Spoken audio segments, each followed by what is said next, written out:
Test में कुछ questions आते हैं, उसके टाइम को हमें मैनेज करना है, उसके बिहाफ में स्कोर किया जाता है। वर्बल रीजनिंग होती है, नॉन वर्बल रीजनिंग होती है, दो टाइप की रीजनिंग होती है।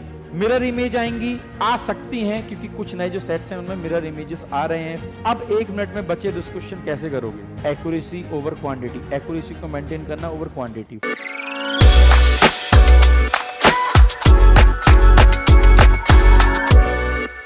जय Hind future officers, welcome back to RWSSB interview platform. जैसे कि आप लोगों के कमेंट बॉक्स में बहुत सारे कमेंट्स थे कि इसका OIR का पार्ट 2 लाया जाए, तो ये OIR पार्ट 2 है। जैसे कि हमने लास्ट क्लास में सीखा था कि ऑफिसर इंटेलिजेंस रेटिंग कैसे आपके लिए बहुत ज्यादा इंपॉर्टेंट होती है आपके एक्चुअल SSB में। तो डियर कैंडिडेट्स, बिना OIR के आपको SSB में रिकमेंड होना या स्क्रीनिंग होना इम्पॉसिबल है, क्योंकि OIR की रेटिंग के बिहाफ पे ही आपका स्टेज 1 क्लियर होता है और आपके PIQ फॉर्म के टॉप मोस्ट राइट कॉर्नर पर OIR रेटिंग लिखी जाती है। तो वहां पर जब आपकी OIR रेटिंग मेंशन होती है, उसी के बिहाफ पर आपकी रीजनिंग एबिलिटी चेक होने के साथ साथ PIQ फॉर्म में आपके तीनों assessor psych, interview and GTO, वहां पर आपकी रेटिंग को देखकर उसी के बेसिस पे आपको असेस करते हैं। फाइन, जैसे कि ये देख सकते हो आपका हमारा YouTube चैनल है RWSSB इंटरव्यू, तो आप लोग इस पर जाकर सब्सक्राइब कर सकते हो। यहां पे आपको डिफेंस के सारे नोटिफिकेशन, सारे अपडेट्स और डिफेंस से रिलेटेड सारी वीडियोस नोटिफिकेशंस आपको 1 क्लिक पर मिल जाती हैं। Moving ahead, officer intelligence rating part 2, as I have already told you, understanding the second stage of intelligence testing। ठीक है, तो इसके बारे में आप रिकैप कर लेते हैं हम। ठीक है, इसका जो पार्ट 1 हमने किया था कि covered in part 1 basic reasoning concepts, मैंने कुछ क्वेश्चंस भी कराए थे आपको रीजनिंग के कि किस तरीके से लॉजिक लगाए जाते हैं। Verbal and non verbal reasoning questions क्या क्या होते हैं वो भी मैंने आपको कराए थे। Importance of OIR in screening, ये भी मैंने आपको बताया था। जिन लोगों ने आपने पार्ट 1 नहीं देखा हो, तो प्लेलिस्ट में OIR की प्लेलिस्ट है यूट्यूब चैनल पर, वो जाकर वहां आप देख सकते हो। Objective of part 2, master advance pattern and time management for OIR test. इसमें आज हम सीखेंगे कि भाई टाइम को मैनेज कैसे करना है। मिनिमम क्वेश्चन 40 आएंगे, मैक्सिमम 50 आएंगे। टाइम लिमिट मिनिमम 21 मिनट्स होगी, मैक्सिमम 30 मिनट्स होगी। तो वर्स्ट केस सिनेरियो अगर लेते हैं तो 21 मिनट्स में आपको मैक्सिमम क्वेश्चन 50 अगर हम ले लेते हैं तो 1 मिनट में अप्रॉक्स 2.25 क्वेश्चंस करने की आपकी स्पीड होनी चाहिए। तो उस टाइम को हम कैसे मैनेज करेंगे, क्या कुछ हमारा कॉन्सेप्ट रहने वाला है, तो इसका हम एडवांस पैटर्न सीखेंगे। राइट गाइस, ओके, ठीक है। OIR टेस्ट स्ट्रक्चर ओवरव्यू, एक बार फिर से हम इसको समझते हैं। देखो, टेस्ट में कुछ क्वेश्चंस आते हैं, उसके टाइम को हमें मैनेज करना है, उसके बिहाफ में स्कोर किया जाता है। तो स्कोरिंग हम देखेंगे कौन कौन सी रैंकिंग होती है। वर्बल रीजनिंग होती है, नॉन वर्बल रीजनिंग होती है, दो टाइप की रीजनिंग होती है। So advance verbal reasoning topics guide, तो इसमें आपके कौन कौन से टॉपिक आते हैं? एक तो कोडिंग डिकोडिंग आता है, डायरेक्शन सेंस आता है, इसमें ब्लड रिलेशंस के कुछ क्वेश्चंस 1 या 2 आ सकते हैं, क्योंकि जो अब DIPR के न्यू सेट्स हैं, जो कि सेट नंबर 160, 161 एंड अबव जो सेट्स हैं, उनमें ब्लड रिलेशन के क्वेश्चंस भी आ रहे हैं, बोर्ड मार्क्स के क्वेश्चंस भी आते हैं, लॉजिक, सीरीज, एनालॉजी एंड इस टाइप के आपके बहुत सारे क्वेश्चंस आपके सामने आएंगे। ठीक है, टाइम सेविंग टिप्स आपको क्या है कि आपको प्रैक्टिस करना है, बहुत सारे सेट्स मैं आपको प्रोवाइड कर दूंगा, उसको टाइम के साथ आपको मैनेज करना है और प्रैक्टिस करना है। So advance non verbal reasoning topics, mirror image आएंगी, आ सकती हैं, क्योंकि कुछ नए जो सेट्स हैं उनमें मिरर इमेजेस आ रहे हैं। फिगर सीरीज, एम्बेडेड फिगर्स के साथ classification, paper folding and visual speed.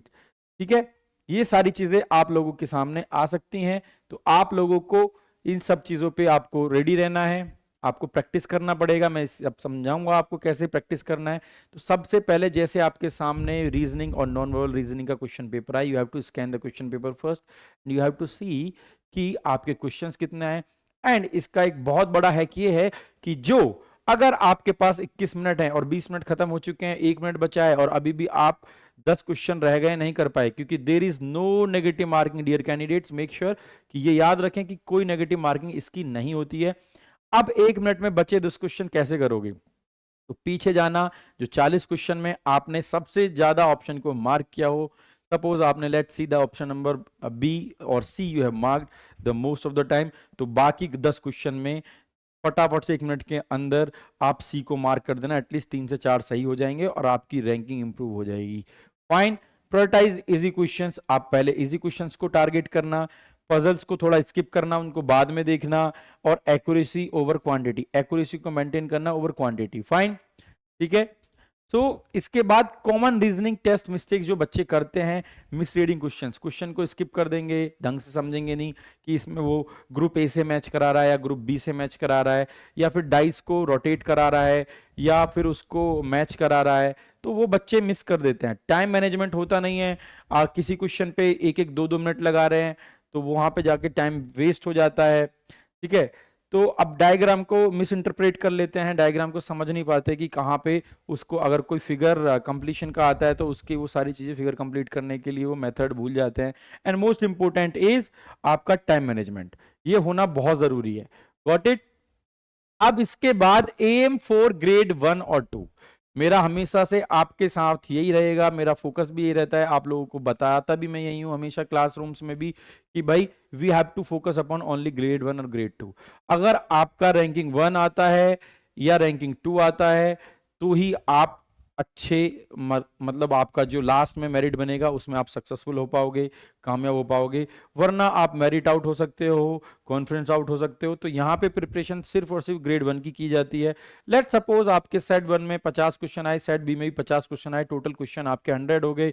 अगर 95 प्लस हैं तो आपका ग्रेड 1 बनेगा, अगर 90 प्लस हैं और 95 बिलो हैं तो आपका ग्रेड 2 बनेगा। इस तरीके से वहां पे रैंकिंग डिसाइड की जाती है। तो यहाँ पे 95 प्लस आपको करेक्ट करने ही होंगे, ठीक है। ग्रेड 1 आपका एक्सीलेंट होता है, एक्यूरेसी एंड कंसिस्टेंट परफॉर्मेंस, ये सब आपको पता ही है।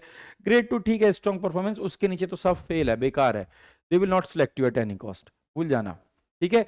OIR score versus PPNDT performance for screening outcome balance, ठीक है। पीपीएनडीटी की जो परफॉर्मेंस होती है वो इतनी ही इंपॉर्टेंट होती है जितना OIR की स्कोर जो आपको कैलकुलेट होता है, क्योंकि उसी के बिहाफ पे आपका स्क्रीनिंग होता है, वो बैलेंस आउट किया जाता है, उसका आउटकम निकाला जाता है। तो इसका टिप्स ये है, optimise both OIR and PPDT for balance results, ठीक है। पीपीएनडीटी में भी अच्छा करना पड़ेगा, पिक्चर परसेप्शन डिस्कशन टेस्ट, इसके ऊपर भी आई विल ब्रिंग क्लासेस। अगर आपको पीपीएनडीटी के ऊपर और भी क्लासेस चाहिए, हालांकि और classes 1-2 classes I have already given you, अगर और क्लासेस चाहिए तो इस कमेंट बॉक्स में आप जरूर बताइएगा कि आपको पीपीएनडीटी की क्लास चाहिए या OIR का और क्वेश्चन रिवाइज करने के लिए तीसरी क्लास चाहिए इसकी, तो आप मुझे बताना कि मैं इसकी एक और क्लास ले आऊंगा जिसमें हम क्वेश्चन सॉल्व करेंगे, ठीक है। OIR test preparation and practice tips ये हैं कि भाई मैं बता चुका हूं कि focus on pattern recognition and logical sequence, ठीक है। टाइमर लगाकर टेस्ट पे फोकस करो, ठीक है। मिरर इमेजेस को प्रैक्टिस करो, रिवाइज करो जितना हो सकता है, ठीक है। और 15 दिन तक लगातार 2-2 सेट डेली लगाओ, फाइन।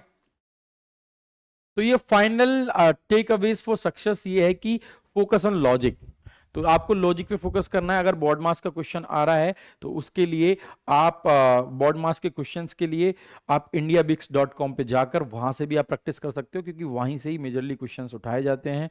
अपार्ट फ्रॉम दिस बहुत सारे ऐसे सेट्स हैं जो आपको मिल जाएंगे, या फिर आप मुझसे बोलोगे तो आई विल शेयर यू, ठीक है। इसके डिस्क्रिप्शन में मैं अटैच करा दूंगा PDF फाइल्स, तो वहां से भी आप प्रैक्टिस कर सकते हो।